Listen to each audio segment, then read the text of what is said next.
এমন একটা সময় অবুঝ অবস্থায় বুঝি আপনাকে হারায়া ফেললাম গো মা। মা, আমি কার কাছে আদরে বড় হব, কার আদরে আমি থাকবো গো মা? নবী করিম সাল্লাল্লাহু আলাইহি ওয়াসাল্লাম চোখের পানি ফেলায়া অঝরে কাঁদতেছেন। উম্মে আইমান বলেন, আল্লাহর নবী মার বুকের মধ্যে উঠিয়া কাঁদতেছেন আর মাকে ডাইকা ডাইকা বলতেছেন, মা গো একটু উঠো, আমার একটু আদর করো, একটু উঠিয়ে আমার একটু আদর করো গো মা। ও মা, দুনিয়ায় তোমার ছত্র ছায়ায় আমি বড় হতে লাগলাম, আজকে এমন একটা অবস্থায় তোমারও হারায়া ফেললাম। কিছুক্ষণের মধ্যে নবী করিম সাল্লাল্লাহু আলাইহি ওয়াসাল্লামের উম্মত রূহ বের হয়ে গেল। আল্লাহ নবী সাল্লাল্লাহু আলাইহি ওয়াসাল্লামের মাকে আবওয়া নামক স্থানের মধ্যে দাফন দিয়া দিলেন। দাফন কাফনের কাজ শেষ করার পর নবীকে নিয়া আব্দুল মুত্তালিবের দরবারে এসে হাজির করলেন। আব্দুল মুত্তালিব ডাইকা ডাইকা বলে, আমি আমার এই নাতিকে এত আদর করে রাখবো, আমি আমার নাতিকে তার মা বাবার কষ্ট বুঝতে দিব না, তার মা বাবা যে নাই এই কষ্ট আমি তারে বুঝতে দিব না, বড় আদরে যত্নে রাখবো। বলেন না আল্লাহু আকবার। আর জোরে বলেন আল্লাহু আকবার। আল্লাহর নবী সাল্লাল্লাহু আলাইহি ওয়াসাল্লামের দাদা আব্দুল মুত্তালিব যতদিন দুনিয়ায় ছিলেন নবীরে সব সময় নিজের কাছে রাখতেন, আগলায় রাখতেন, আদরে সোহাগে বড় হতে লাগলো। আব্দুল মুত্তালিব ছিলেন মক্কার বড় লিডার, মক্কার বড় নেতা ছিলেন। আর মক্কার একটা নিয়ম ছিল, কুরাইশ বংশের গোত্রের যিনি লিডার হবে তিনি হবে কাবার প্রধান নেতা। আর ওই কাবার প্রধান যিনি হবেন তার জন্য একটা সিংহাসন বানানো হইতো কাবার পাশে, কাবার পাশে বসার একটা স্থান বানানো হইতো। কুরাইশের একটা নিয়ম ছিল, ওই তাই বসার স্থানের মধ্যে কেউ বসতে পারবে না, শুধুমাত্র লিডার নেতা বসতে পারবে, আর কেউ বসতে পারবে না। এমনকি কুরাইশ বংশের কোনো শিশু ওইখানে বসতে পারবে না, একটা নিয়ম ছিল। কিন্তু নিয়মটা, যদিও এই নিয়মটা ছিল, আল্লাহ নবী সাল্লাল্লাহু আলাইহি ওয়াসাল্লাম নিয়মকে উপেক্ষা করে সব সময় ওই জায়গার মধ্যে যায় বসতেন। তার লোকেরা, কাবার যেই লোকেরা ছিল দেখভালের দায়িত্বে, সবাই নবীকে সরায় দিতে চাইতো। কিন্তু আব্দুল মুত্তালিব ডাইকা ডাইকা বলেন, আমার এই নাতিকে তোমরা এখান থেকে সরায়ও না, কারণ আমি আমার নাতির মধ্যে যত পরিমাণে নিদর্শন দেখতে পাই, আমি আমার নাতির মধ্যে যত ধরনের নিদর্শন দেখতে পাই, আমি আশা করি আমার নাতিকে আল্লাহ তাআলা দুনিয়া এবং আখিরাতে কল্যাণ দান করবেন, যেই কল্যাণ, যে বরকত, যে রহমত দুনিয়ার কেউ পায় নাই। বলেন সুবহানাল্লাহ। আমরা সকলে জানি এই মাসটা হলো নবী করিম সাল্লাল্লাহু আলাইহি ওয়াসাল্লামের জন্মের মাস। কিসের মাস? জন্মের মাস। আল্লাহ নবী সাল্লাল্লাহু আলাইহি ওয়াসাল্লাম পৃথিবীর বুকে আসার আগ থেকেই নবী করিম সাল্লাল্লাহু আলাইহি ওয়াসাল্লামের যত সুন্দর সুন্দর বৈশিষ্ট্য, আলামত, এগুলো একের পর এক প্রকাশ পেতে লাগলো। আল্লাহ নবী সাল্লাল্লাহু আলাইহি ওয়াসাল্লাম যখন নবী করিম সাল্লাল্লাহু আলাইহি ওয়াসাল্লামের মাতা আমেনা রাদিয়াল্লাহু তাআলা আনহা, আমেনার গর্ভে যখন নবী করিম সাল্লাল্লাহু আলাইহি ওয়াসাল্লাম আসলো, আমিনা রাদিয়াল্লাহু তাআলা আনহা বলেন, আম্মাজান নবী করিম সাল্লাল্লাহু আলাইহি ওয়াসাল্লামের মা বলেন যে মুহাম্মদ যখন আমার পেটের মধ্যে আসছে, অন্যান্য মাদের যে হালত, বাচ্চা হলে যে হালত হয়, বাচ্চা গর্ভে ধারণ করার সময় যে অবস্থা হয়, ভূমি ভূমি ভাব হয়, অস্বস্তিকর পরিবেশ তৈরি হয়, নবী করিম সাল্লাল্লাহু আলাইহি ওয়াসাল্লামের মা বলেন, আল্লাহর নবী যখন আমার গর্ভে আসছেন, আমার কাছে কোনো বমি বমি ভাব হয় নাই, কোনো অস্বস্তিকর ভাব হয় নাই। বলেন সুবহানাল্লাহ।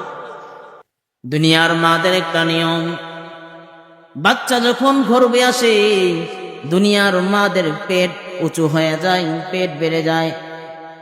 আল্লাহ নবী সাল্লাল্লাহু আলাইহি ওয়াসাল্লামের মা আমেনা বলেন, মায়ার নবী রাহমাতাল লিল আলামিন যখন আমার গর্ভে আসছে, আমি মার কাছে এমন কোনো কিছু অনুভব হয় না দুনিয়ার মানুষের মতো আমার পেটও বড় হয়ে স্বাভাবিক হয় নাই। আমার পেটটা স্বাভাবিকভাবে ছিল, মনে হয় নাই যে আমার গর্ভের মধ্যে কোনো সন্তান আছে। আমার কোনো কষ্ট অনুভব হয় নাই, আমার কোনো দুঃখ অনুভব হয় নাই, আমার কোনো অস্বস্তি ভাব হয় নাই। এত সুন্দরভাবে জীবন যাপন আমি করতে লাগলাম। নবীজির মা আমেনা বলেন, আল্লাহ নবী সাল্লাল্লাহু আলাইহি ওয়াসাল্লাম যখন আমার গর্ভে ছিলেন, আমি যখন কূপ থেকে, জমজমের কূপ থেকে যখন পানি উত্তোলন করার জন্য যাইতাম, আমি যা দেখতাম কূপগুলির পানিগুলি সম্পূর্ণ নিচের দিকে। কিন্তু আমি যখন কূপের মধ্যে বালতি ফলাইতাম, তখন আমি দেখতে পাইতাম আমার যে কূপের মধ্যে পানি নিচে ছিল, বালতি ফালানোর সাথে সাথে ওই পানিগুলি উপরে উঠে যাইত। মা আমেনা বলেন, এই অবস্থা দেখিয়া মদিনার মক্কার মহিলারা বলতো, আমেনা তুমি একটু অপেক্ষা করো, আমরা যখন বালতি ফলাই নিচ থেকে রশি দিয়ে অনেক কষ্ট করে কূপ থেকে পানি তুলতে হয়, তুমি যদি আমাদের সাথে থাকো তাহলে আমাদের আর এই কষ্টটা হয় না। আম্মা জানকে ওসিয়ত করতেন, বারবার বলতেন তুমি আমাদের সাথে থাকো, যাতে করে আমরাও তোমার মতো সহজে পানি তুলতে পারি। বলেন সুবহানাল্লাহ। মা আমেনা বলেন, শুধু তাই নয়, আমি যখন রাস্তা দিয়ে হাঁটতাম, আল্লাহ তাআলার নিদর্শন এত সুন্দর, মেঘের খণ্ড এসে আমি আমেনাকে আশ্রয় দিত, আমি আমেনাকে ছায়া দিত। শুধু তাই নয়, আমি যখন রাস্তা দিয়ে হাঁটতাম, দুই পাশের গাছ আমি আমেনাকে রৌদ্র থেকে ছায়া দিত। বলেন সুবহানাল্লাহ। মা আমেনা বলেন, আল্লাহ নবী সাল্লাল্লাহু আলাইহি ওয়াসাল্লাম আমার গর্ভে আসার পর আমি স্বাভাবিকভাবে জীবন যাপন করতে লাগলাম। যখন মায়ের নবী দুনিয়ায় আসবেন, আগমনের সময়টা ছিল এমন একটা সময়, সুবহে সাদেকের সময় ছিল। সুবহে সাদেক রাত্রও না দিনও না, এমন একটা সময় মায়ার নবী গর্ভ ধারণ করলেন, মায়ার নবী প্রসব হয়ে দুনিয়ায় আসলেন। আল্লাহ নবী সাল্লাল্লাহু আলাইহি ওয়াসাল্লাম যখন দুনিয়া আসলেন, মায়ার নবী যখন দুনিয়া আসলেন, মা আমেনা বলেন, দুনিয়ায় সাধারণ কোন সন্তান আগমন করলে যেমন হয়, আমার কাছে তেমন অনুভব হয় নাই। আমি যখন আমার সন্তান যখন দুনিয়ায় আসছে, দুনিয়ার মাদের মতো আমার এত রক্ত বের হয় নাই, এত কষ্ট হয় নাই, বরং স্বাভাবিকভাবে আমার সন্তান দুনিয়ার মধ্যে কষ্টবিহীন ভূমিষ্ঠ হয়েছে। বলেন সুবহানাল্লাহ। দুনিয়ার মানুষের একটা নিজাম, দুনিয়া আসতে খতনাবিহীন দুনিয়ায় মানুষ আসে, কিন্তু মায়ার নবী যখন দুনিয়া আসছে, মায়ার নবীকে আল্লাহ তাআলা খতনা করা অবস্থায় দুনিয়ায় পাঠাইছে। বলেন সুবহানাল্লাহ।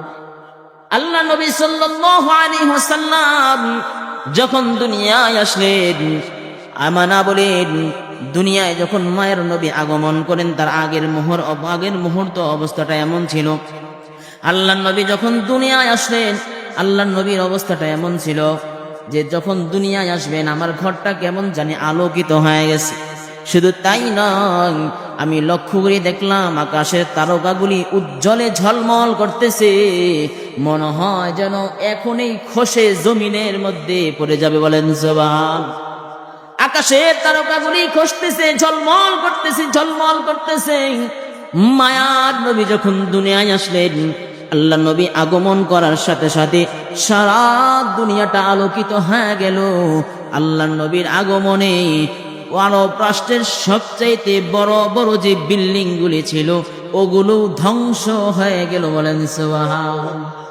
এই নিদর্শনগুলির অবস্থাটা এমন ছিল যে মায়ার নবী যখন আগমন করছেন, এটা দিয়ে বোঝাইতে চাইছেন আল্লাহ তাআলা যে রহমত দুনিয়ায় চলে আসছে, মায়ার নবী দুনিয়ায় চলে আসছে।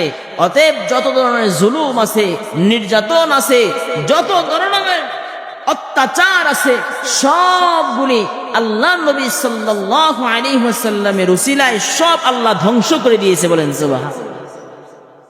আল্লাহ নবী সাল্লাল্লাহু আলাইহি ওয়াসাল্লাম দুনিয়ায় আগমন করলেন, মায়ার নবী যখন দুনিয়ায় আগমন করলেন, মার কাছে কিছুদিন থাকলেন।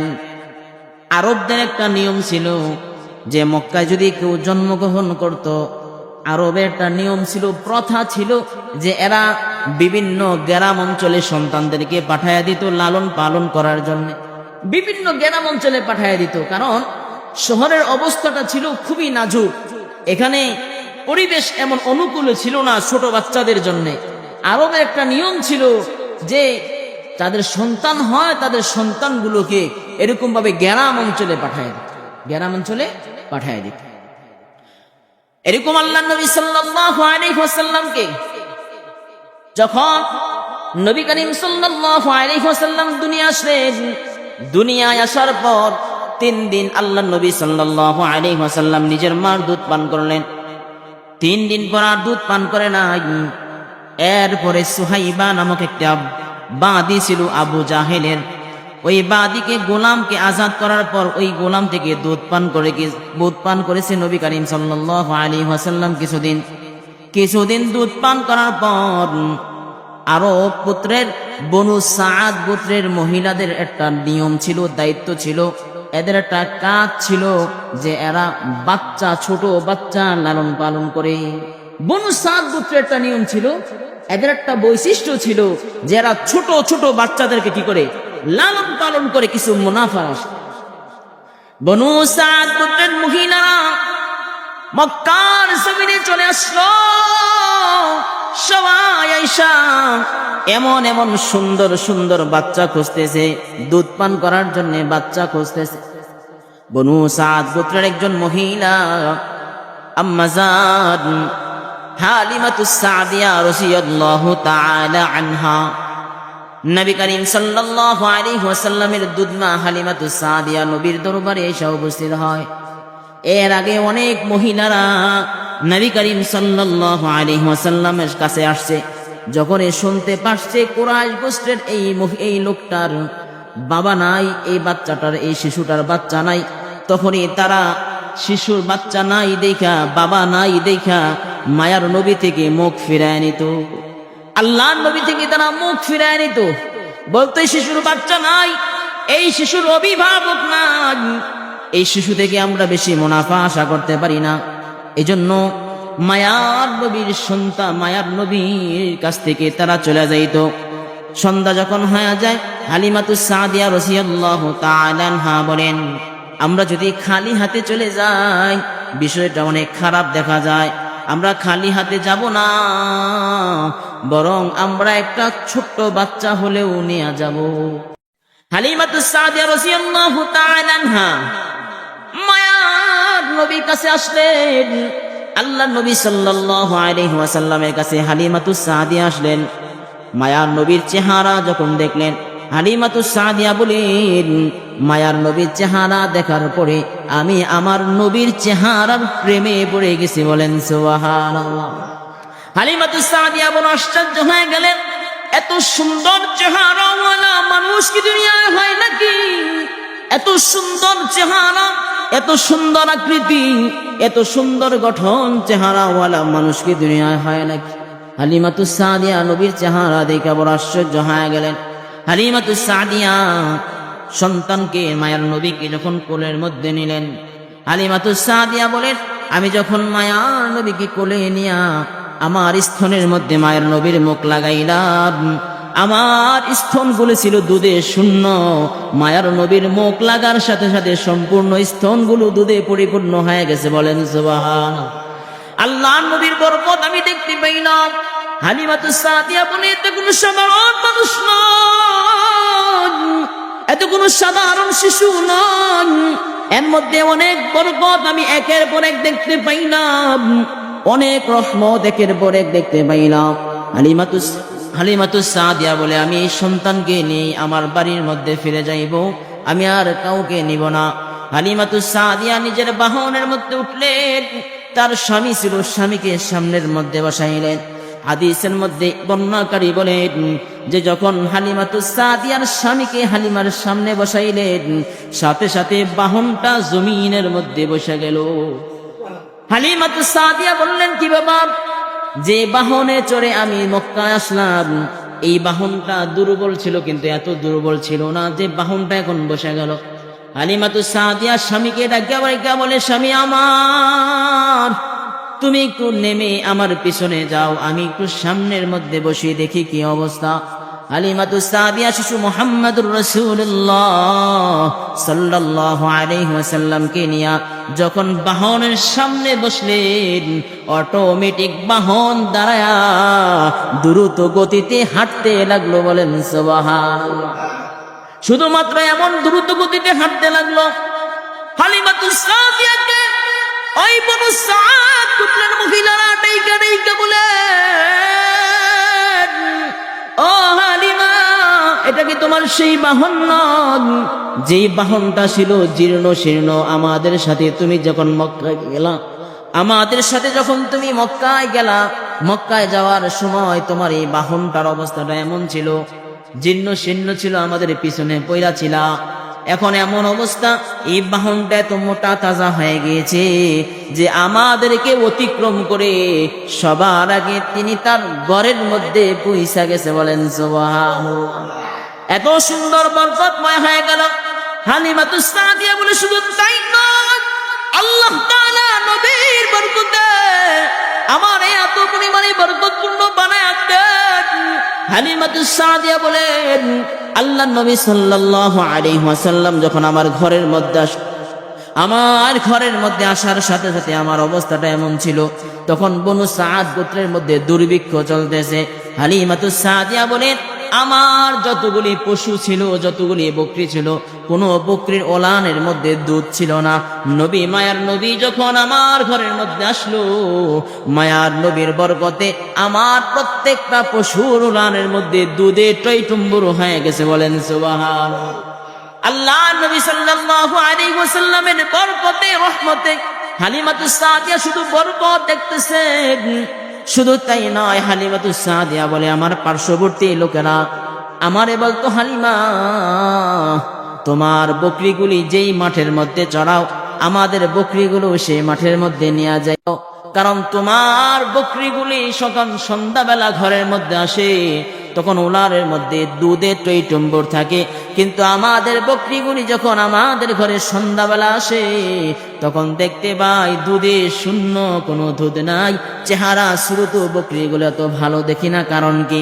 হালিমাতুস সাদিয়া বলে, এটা কোনো ঘাসের কারিশমা নয়, এটা কোনো খাদ্যের কারিশমা নয়, এটা হলো মায়ার নবীর বরকত। বলেন সুবহানাল্লাহ।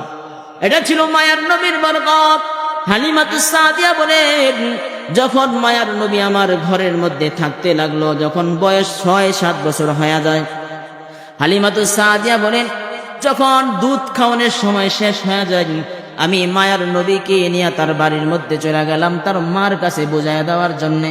কিন্তু মার কাছে নেওয়ার পর আমি চাইতেছিলাম না যে বরকত আমার ঘর থেকে বিদায় নিয়ে যাক, আমি চাইতেছিলাম আমার ঘরের মধ্যে আরো কয়েকদিন রাখি। কিন্তু ঘটনাচক্রে মক্কায় তখন দুর্ভিক্ষ চলতেছে, সেই সুযোগে আবার হালিমাতুস সাদিয়া নবীকে নিজের ঘরের মধ্যে রাইখা দিলেন। 6 বছর পর্যন্ত আল্লাহ নবীকে হালিমাতুস সাদিয়া লালন পালন করলেন। বলেন সুবহানাল্লাহ। 6 বছর পর্যন্ত নবী করিম সাল্লাল্লাহু আলাইহি ওয়াসাল্লামকে হালিমাতুস সাদিয়া তিনি লালন পালন করলেন। হালিমাতুস সাদিয়া বলেন, এই 6 বছরে আমার সাথে এত পরিমাণে আল্লাহ তাআলা বরকত রেখেছেন যে গোটা দুনিয়ার মানুষও এত পরিমাণে বরকতের শামিল হয় না। বলেন সুবহানাল্লাহ। সর্বহালতে আমি বরকতে টইটুম্বুর ছিলাম। হালিমাতুস সাদিয়া বলেন, 6 বছর বয়সে নিয়ম অনুযায়ী আমি নবীকে তার মার কাছে নিয়ে গেলাম। আল্লাহ নবী সাল্লাল্লাহু আলাইহি ওয়াসাল্লামকে যখন মার কাছে নিয়ে যায়, আম্মা জান মার কাছে নেওয়ার পর নবী করিম সাল্লাল্লাহু আলাইহি ওয়াসাল্লাম হাঁটতেছেন, রাস্তায় হাঁটতেছেন, একা একা। নবীর বাবা নাই, দুনিয়ায় বাবা নাই। জন্মের আগে নবী করিম সাল্লাল্লাহু আলাইহি ওয়াসাল্লাম বাবাকে হারিয়ে ফেললেন। মায়ার নবী বাবা হারায়া এতিম অবস্থায় রাস্তায় হাঁটতেছেন। বিকাল বেলা খেলার মাঠে যায় দেখে বাবা নাই, রাস্তায় হাঁটে ঘুরতে বেড়ায়, যেখানে যায় সেখানে বাবা নাই। মায়ার নবী দেখতে পান যে ছোট্ট ছোট্ট শিশুরা তাদের বাবার সাথে খেলার মাঠে যান, তাদের বাবার সাথে উঠে বাবার কোলে উঠে তাদের বাবারা তাদের সাথে খেলাধুলা করে। আল্লাহ নবী সাল্লাল্লাহু আলাইহি ওয়াসাল্লাম এই দৃশ্য দেখিয়া একদিন মাকে ডাইকা ডাইকা বলে, মা গো, বলো না আমার বাবা কোথায়, আমার বাবা কোথায়? ও মা, মক্কায় সমস্ত সন্তানেরা বাবার সাথে খেলাধুলা করে, বাবার আদর পেয়ে পেয়েরা বড় হন। মাগো, বলো না আমার বাবা কোথায়, আমার বাবা কোথায়? আমি বাবাকে বড় দেখতে মনে চাই। আল্লাহ নবী সাল্লাল্লাহু আলাইহি ওয়াসাল্লাম মার সাথে বায়না ধরছে। মা চোখের পানি ফেলে ফেলে বলে, সন্তান, তোমার বাবা আছে, তোমার বাবা ব্যবসার উদ্দেশ্যে সিরিয়ায় গেছে, বাবা তোমার বাবা আছে, আসবে আসবে। কয়েকদিন সান্ত্বনা দেন। মায়ার নবী বারবার বলে, মাগো আমার বাবা কোথায়, আমার বাবা কোথায়? আমি বাবার কাছে যাব, আমি আমার বাবারে দেখবো। মা চোখের পানি ফেলায়া নিজের আঁচল দিয়া চোখের পানি মুছা মুছা বলি, বাবা তোমার বাবা আছে, তোমার বাবা আসবে, তোমার বাবা আসবে। অথচ নবীজির বাবা নাই, দুনিয়া ছেড়ে দুনিয়া ছেড়ে নবী করিম সাল্লাল্লাহু আলাইহি ওয়াসাল্লামের বাবা চলে গেছে। আমেনার শ্বশুর নবী করিম সাল্লাল্লাহু আলাইহি ওয়াসাল্লামের দাদা আব্দুল মুত্তালিবের কাছে বলল, আমার সন্তানকে নিয়ে আমি আমার স্বামীর কবর জিয়ারত করতে যাব। আব্দুল মুত্তালিব অনুমতি দিয়া দিলেন। মা আমেনা নবী করিম সাল্লাল্লাহু আলাইহি ওয়াসাল্লামকে নিয়ে মক্কায় মদিনায় গেলেন। নবী করিম সাল্লাল্লাহু আলাইহি ওয়াসাল্লামের বাবা কবর জিয়ারত করার জন্য সাথে একজন বাদী নিলেন। বাদীর নাম ছিল উম্মে আইমান। উম্মে আইমানকে নিয়ে আল্লাহর নবীকে সহ নিয়ে আমেনা নবী করিম সাল্লাল্লাহু আলাইহি ওয়াসাল্লামের কবর জিয়ারত করার জন্য মদিনায় গেলেন। মদিনায় 1 মাস অবস্থান করার পর আল্লাহর নবী সাল্লাল্লাহু আলাইহি ওয়াসাল্লামকে নিয়ে যখন উম্মে আইমান আবার মক্কার মধ্যে ফিরলেন, আবওয়া নামক স্থানের মধ্যে মা আমেনা অসুস্থ হয়ে গেলেন। মা আমেনা অসুস্থ হয়ে গেলেন, এমন একটা পর্যায়ে চলে গেল, মা আমেনা আর দুনিয়ায় থাকবে না, দুনিয়া থেকে চলে যাবে, এমন অবস্থা হয়ে গেছে। বাদীকে ডাইকা উম্মে আইমানকে ডাইকা ডাইকা বলে, উম্মে আইমান, আমার সন্তানের দুনিয়ায় কোনো বাবা নাই, দুনিয়ায় তার অভিভাবক বাবা বলতে আমার সন্তান কিছু না।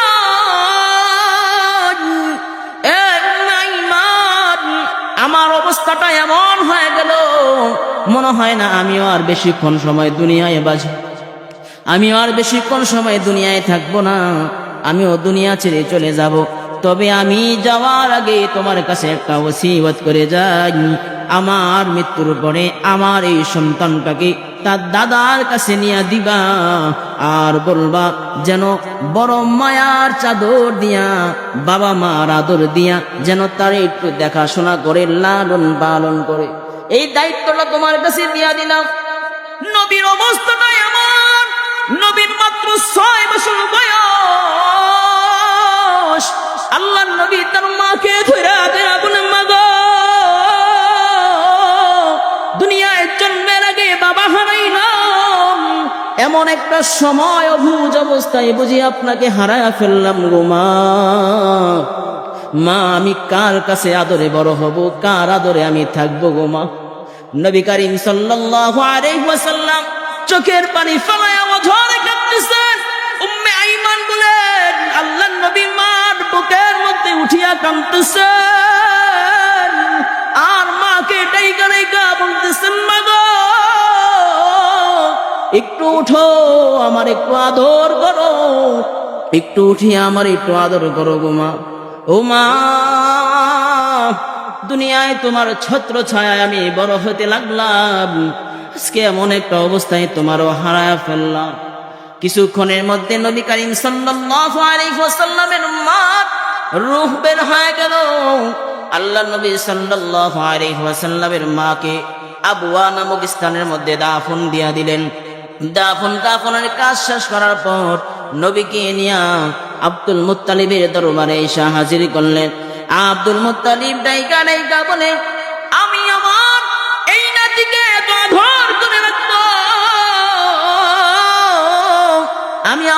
নাতিকে তার মা বাবার কষ্ট বুঝতে দিব না, তার মা বাবা যে নাই এই কষ্ট আমি তারে বুঝতে দিব না, বড় আদরে যত্নে রাখবো। বলেন না আল্লাহু আকবার। আর জোরে বলেন আল্লাহু আকবার। আল্লাহর নবী সাল্লাল্লাহু আলাইহি ওয়াসাল্লামের দাদা আব্দুল মুত্তালিব যতদিন দুনিয়ায় ছিলেন নবীরে সব সময় নিজের কাছে রাখতেন, আগলায় রাখতেন, আদরে সোহাগে বড় হতে লাগলো। আব্দুল মুত্তালিব ছিলেন মক্কার বড় লিডার, মক্কার বড় নেতা ছিলেন।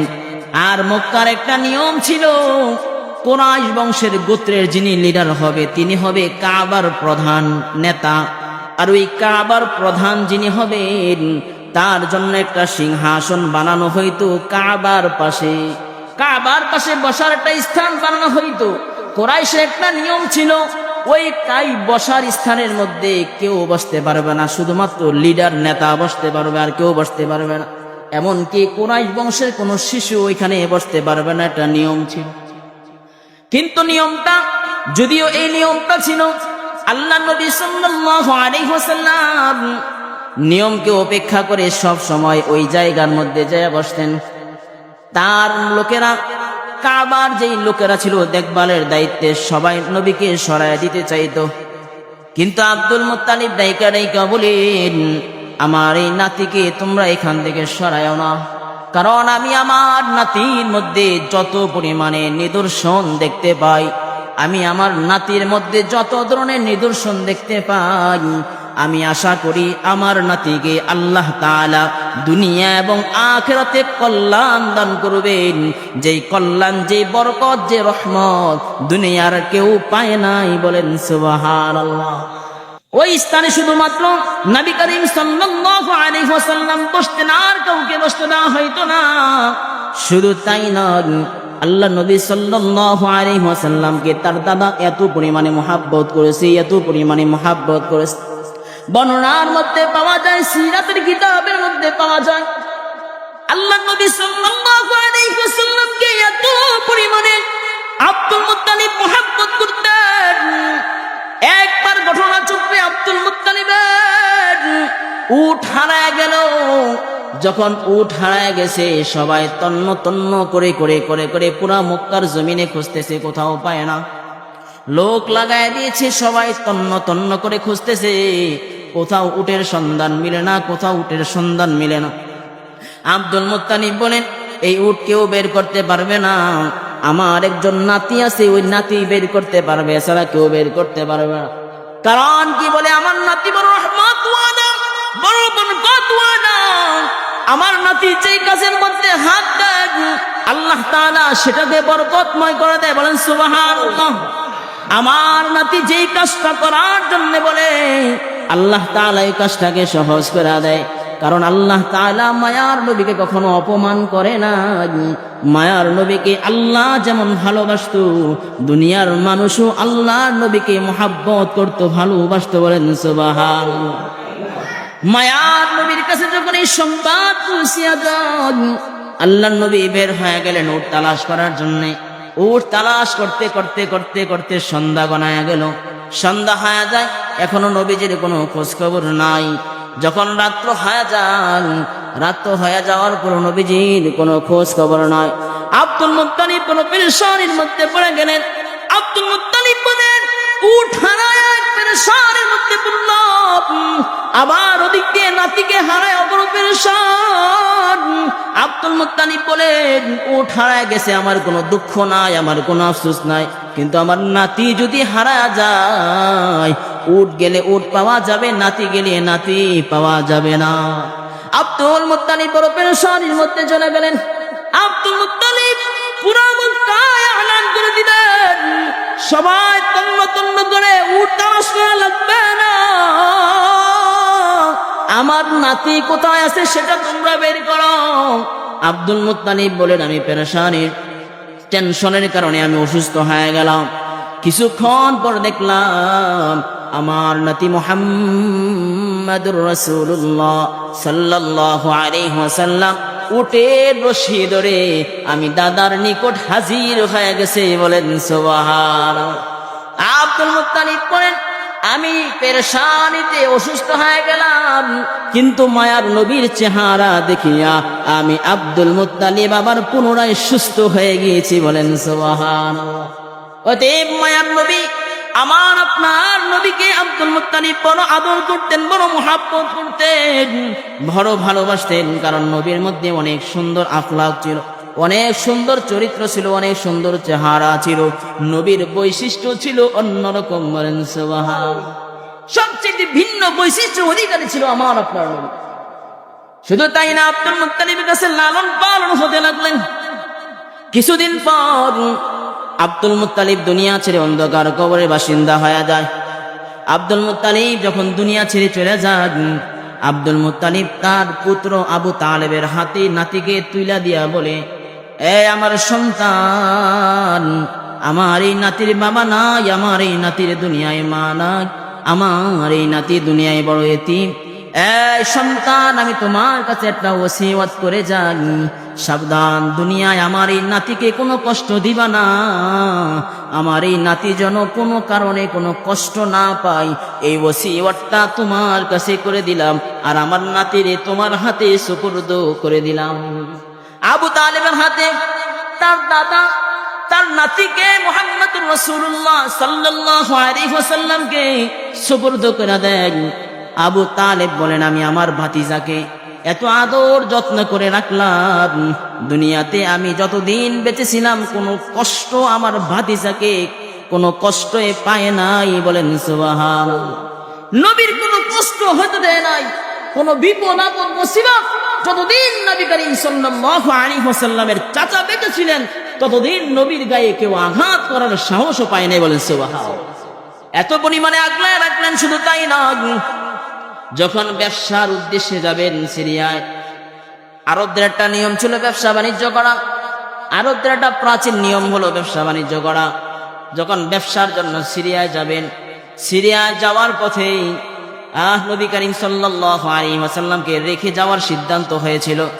কিন্তু যখন নবীজির মনটা বড় খারাপ হয়ে গেল যে দুনিয়া মক্কার জমিনে কেউ নাই আপন বলতে, এই অবস্থায় কিভাবে রেখে যাব, আবু তালেব নবীকে সাথে নিয়ে যখন সিরিয়ার উদ্দেশ্যে যায়, সিরিয়ায় যখন যায়, সিরিয়ায় যাওয়ার পর বুহাইরা নামক একজন পাদ্রীর সাথে দেখা হয়ে যায়। বুহাইরা ছিল ইহুদিদের বড় পণ্ডিত, তাওরাত কিতাবের বড় আলেম। বুহাইরা যখন নবী করিম সাল্লাল্লাহু আলাইহি ওয়াসাল্লামকে দেখলেন, দেখেই চিনা ফেললেন। বললেন, এই লোকের গার্জিয়ানকে? বলে, এই লোকের গার্জিয়ান হলো কুরাইশ বংশের সম্রাট, কুরাইশ বংশের নেতা আবু তালেব। বলে, তুমি তার কি হও? বলে, আমার ভাতিজা হয়।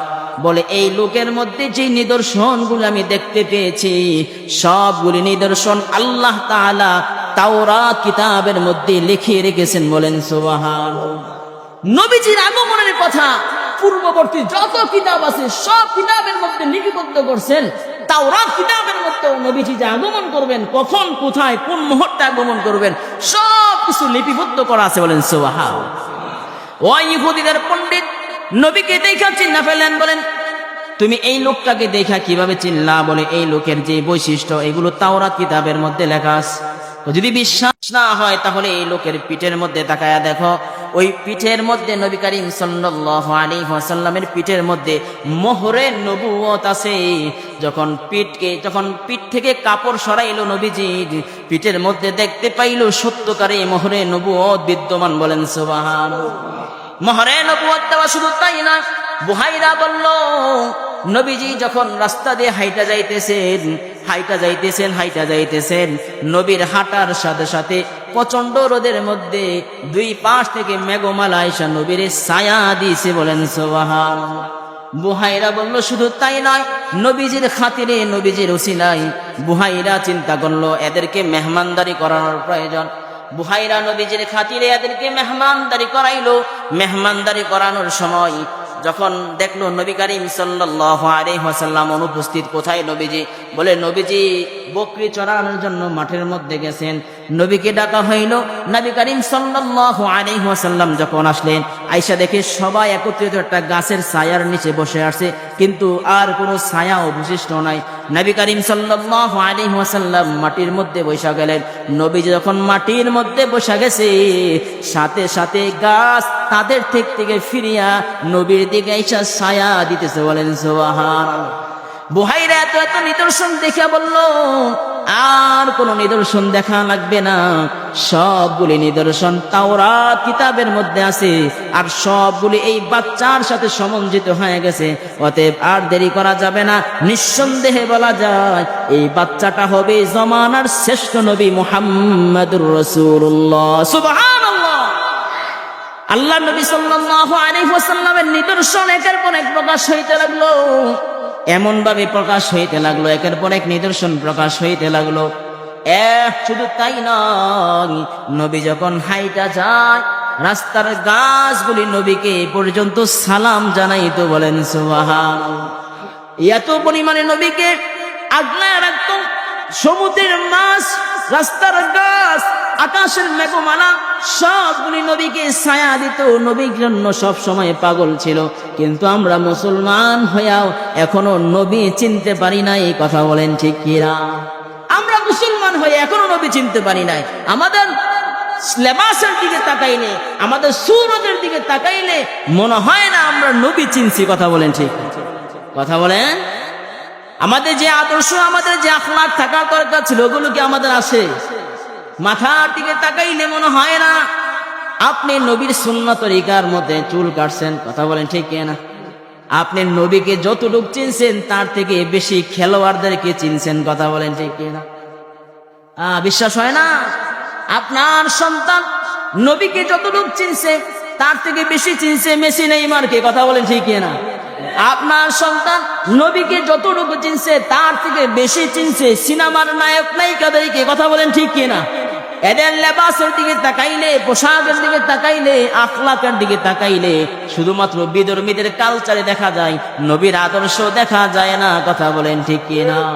যদি নবীকে চিনত তাহলে নবীর সুন্নাত তরিকা মুআফিক সবকিছু আমরা রাখতাম। কথা বলেন ঠিক কিনা?